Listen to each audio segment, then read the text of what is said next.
again, I want to introduce Marty and Heather.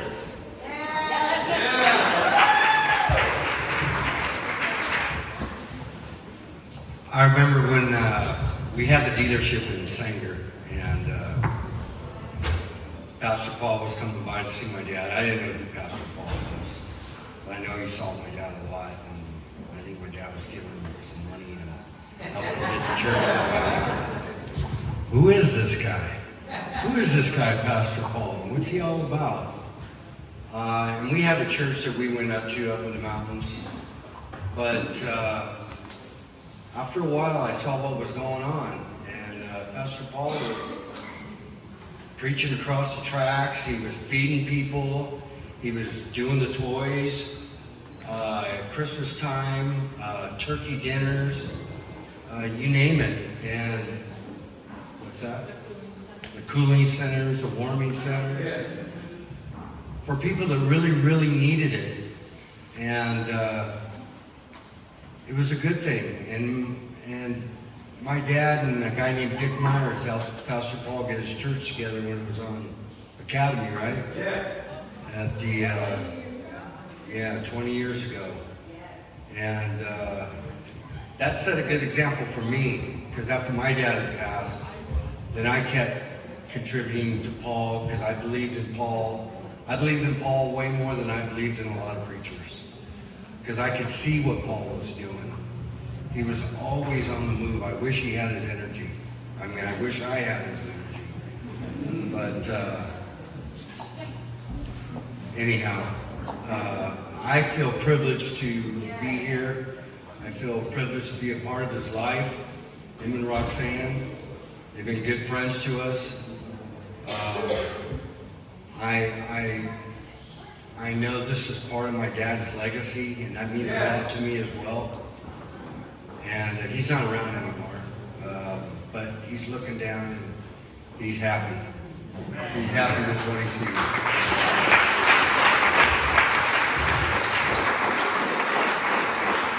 So first of all, I would like to say happy anniversary to this guy, because it's been 12 years today on our first date that we met, which means I met you guys 2 years later. When I met you guys, I was like, Marty, I'm like, dude, this guy's got the worst side of town, and he's got all kinds of people coming in. He's got every walk of life coming in. And I've got quite a number of years of sobriety under my belt. Got quite a number of years of being an alcoholic and drug addict underneath my belt, but that doesn't matter, right? One thing that does matter that I think of Pastor Paul and Roxanne about is Matthew 5:14. You both are the light of the world. A town built on a hill cannot be hidden. You guys are not hidden. You're out there serving, doing what the Lord and your community needs you to do. And long story short, I love that dang truck outside. We got my handicap parking though. I think the three of us deserve that handicap parking. But it's been a pleasure. You've been my friends. And no matter what, I'm here for you. I love you both. They're being very shy. They owned Sequoia Chevrolet, which was the biggest dealership in Sanger.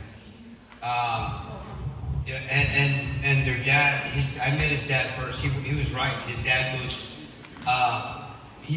his dad came in a suit. We blocked off the road, we blocked off the Chanka, and we made a big old event, which we did. And his dad comes in a suit. I'm like, oh my God, here comes my probation officer. And his dad came up and he goes, hey, can I speak to Pastor Paul? And I'm like, oh man. I go, yeah, I'm him. And he was Lee Dority. His name is Lee Dority. And Lee was a big, huge pillar of the community. And he said, I brought these kids here. And I'm like, do you know who they are? I'm like, no, I don't know who they are. He said, well, apparently you feed them and you give them jackets every Christmas. You feed them and you give them toys every Christmas. And he said, and they mentioned you, so I came to meet you. And I said, who are you? And he said, I'm Lee Dority. I'm the owner of Sequoia Chevrolet. And he said, nobody's doing what you do, and I want to help you. And he said, I'm going to give you a check every month. And he gave me a check every single month for years. I would walk in, and his two sons were jealous of me. No, they didn't know who I was. I would go in, and you know what? Yeah, who is this guy? And I would come in, I wasn't like Heather said, all cholo and everything. But I went in, and he would give me a check, and you know what he would say?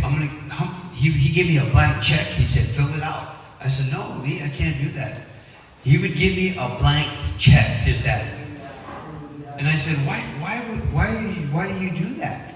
He said, because I've done everything. You guys know that the football thing, where's the patches at? Where's the Sanger patches we have? We have some Sanger patches here.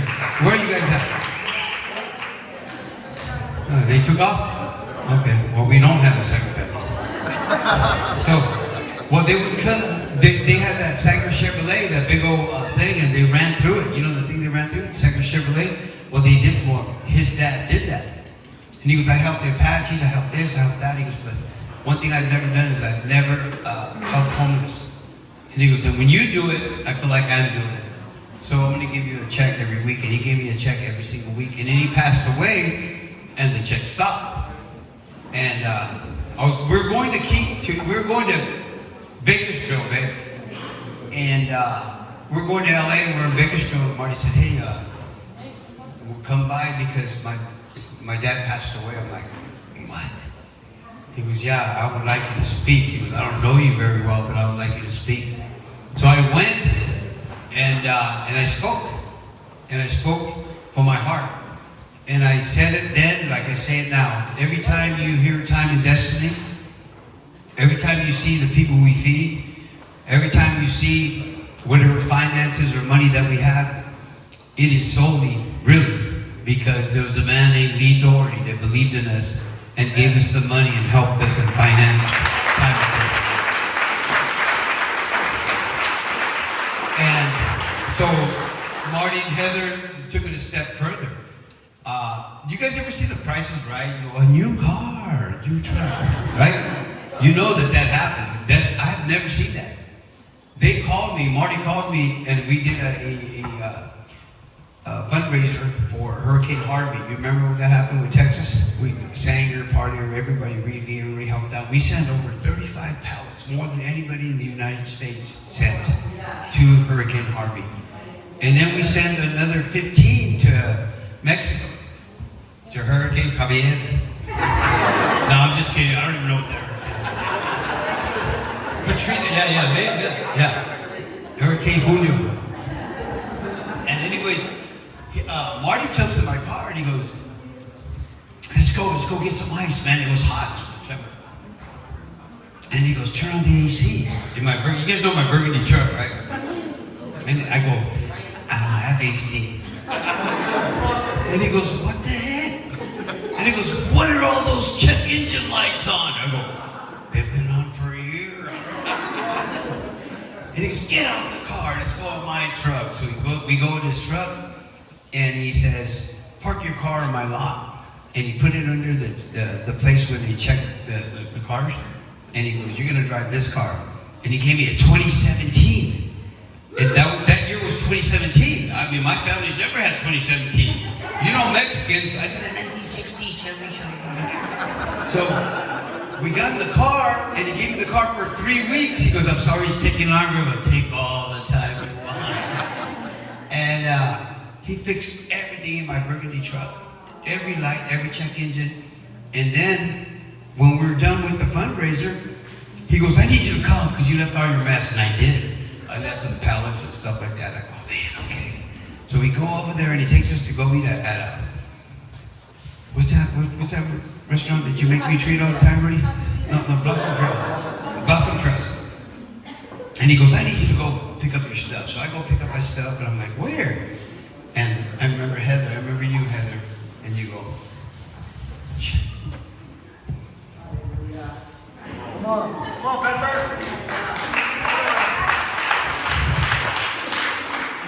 Heather said, your truck sucks.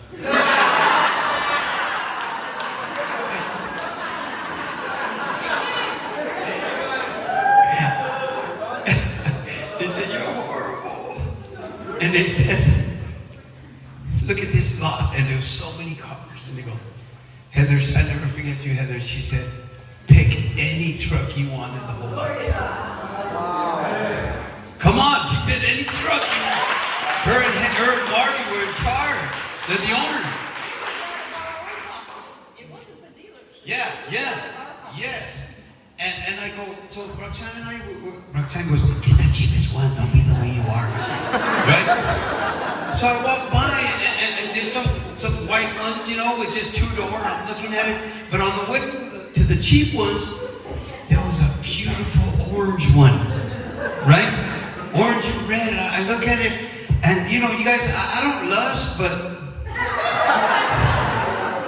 I looked at the truck and I was like,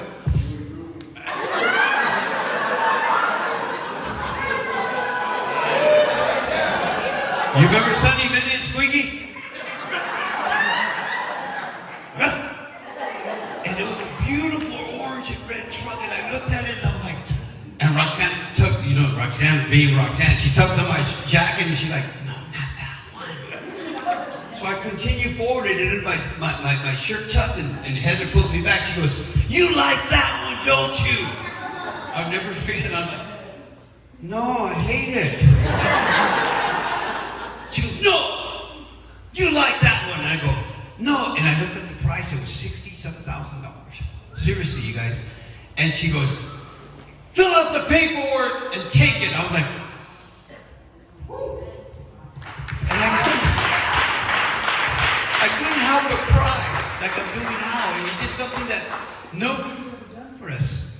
And she goes, take it. And she filled it out, fill out the form. And Marty goes, I'll never forget, because Marty goes, just, can you come up with 5,000? I was like, is that 2,500 food stamps? Come on, food stamps. Come on, baby, you guys know what I'm talking about. And I go, yeah, but I didn't have the money, and I went home, and I was just fumbling my fingers, and I'm like, man, I don't have the money. I don't know what to tell Marty. And I go back, and Marty goes, you know what? Me and my brother decided to talk. And you don't have to pay anything. We're going to take care of it all. And my wife and I, baby, remember? We just cried and we couldn't believe that somebody with a heart like that. Oh, you still have the taxes? I'm sorry. Oh, you have the pictures. So do I. And we couldn't believe that somebody could believe in us. You know what I mean? Because you guys, you live all your life doing all you can for God, and you think that, you know, you don't do it for anything other, you know, anything at all.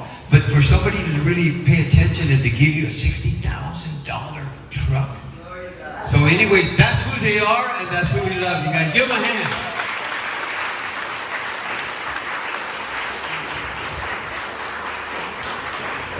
Oh, sorry, Jen. But you got more. I got You got more. another card? No. Mine's on recall. But you have to understand, it wasn't us doing it. It was Christ. That's all. And he just gave us the tool. I forgot one more thing, you guys. Check this out. Me and Roxanne, we bought a house and it didn't go through. Remember, baby? And you know what they said? Live on our property. We have an RV. And they let us live in our property for a year till we save money to buy our own house. Seriously. Yeah. And I'll never forget, you guys, let me be on a serious note. The cows got loose in their land. Okay? The cows got loose in their land. And she goes, Pastor Paul, you get that side, Pastor Roxanne the other. And the cows are, seriously. And there was a cow that talked to me in English and said, move over. And I'll never forget because we were trying to stop them and it was crazy. And this woman right here just got right in the middle and she fell. She fell. She had a cigarette because she was smoking. She was foul. And she fell. And the cigarette that she found, the cigarette stayed up. And she laid down, she's like, right or wrong? True story. So anyway, give it up for Marty and Heather.